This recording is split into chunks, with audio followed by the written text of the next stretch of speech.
So as the election inches closer, House Republicans are working to prevent illegals from voting. Now, today, Speaker of the House Mike Johnson held a press conference alongside the bill's leaders in the House and the Senate, Congressman Chip Roy, Senator Mike Lee. Why? To promote the Safeguard American Voter Eligibility Act. Now, the bill comes amid the flood of illegal, unvetted Joe Biden immigrants that he's welcomed into the country. And anyway, it would require one simple thing: proof of American citizenship to be able to register and able to vote in federal elections. Here with more, Congressman Chip Roy. Congressman, good to have you. Thank you for being with us. And by the way, also joining us, the author of The End of Everything, How Wars Descend into Annihilation, Hoover Institution Senior Fellow, Victor Davis Hanson. Chip, let's talk about the act that you have here. They don't want people... There's only one reason I can think of that you don't want proof of residency, proof that you're a citizen, is that you don't want election integrity measures. If you don't want voter ID laws and signature verification laws, then you've got to be thinking this is going to work to my political advantage. Why would anybody be against simple measures like this when you need an idea to buy, let's see, a six-pack of beer, a Juul pod, a pack of cigarettes? Give me a break. You got to be kidding me. Yeah, Sean, you're exactly right. Thanks for having me on. Look, today I was proud to stand alongside Mike Johnson, who showed great leadership, my friend, in working together on this to move this bill forward. The SAVE Act is pretty simple. We believe only citizens should vote in the United States. Now, here's the thing. People will tell you, well, but Chip, that's already federal law, right? That's true. It is already federal law that only citizens are supposed to vote. But here's some problems. First of all, the federal law, the Motor Voter Bill, prohibits states from actually doing the work of ensuring that only citizens vote. And in fact, in Arizona, for example, they have two different systems. One for state offices, where they will actually do the checking necessary to ensure only citizens vote. But the federal elections, they're not even allowed to. So our bill would fix that, but go a step further. Under the Constitution, we have the power to say that states should be required to do that. This is not that difficult. It's an 87% issue. A recently commissioned poll demonstrated 87% of Americans, including overwhelming Democrats, I think 80% of Democrats, agree only citizens should vote. We should check the documentary proof, make sure that it's citizens voting, because there is fraud going on. We know it.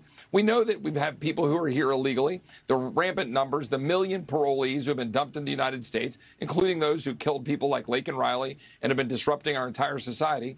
These people should not be voting.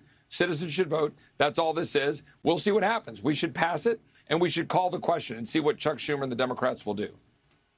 You know, I think that's a good point. Victor Davis Hanson, I'd love your take on this. Well, we're in new territory, Sean. We had 20 to 25 million illegal aliens prior to the Biden administration. So we have 35 million people here illegally. And at the same time, we have this force multiplier that election day is a construct. We used to have 70% vote on election day. Now it's only 30%. So you combine 70% mail-in ballots in most states with 30 million illegal aliens, and then the trifecta is that even though it's against federal law to vote in a federal election if you're not a citizen, and even though all the states have laws prohibiting non-citizens from voting, they're voting because in states like California, Vermont, and Maryland, they're already voting in local school board elections, and they've been upheld by left-wing judges. So what we're seeing is an erosion of citizenship, blending it, a deliberate effort to make it basically the same or synonymous with residency. And I can't think, Sean, of one unique attribute of citizenship other than holding office that hasn't been eroded. You can serve in the military if you're illegal. You can get federal entitlements if you're illegal. You can vote in school board elections if you're illegal. You can go back and forth across the U.S. border without permission of the government if you're illegal. And this is one of the last few bastions, holding office and voting, that we've got to protect. Otherwise, citizenship is meaningless. Hey, Chip, are there going to be any Democrats that have integrity, that want integrity in our elections?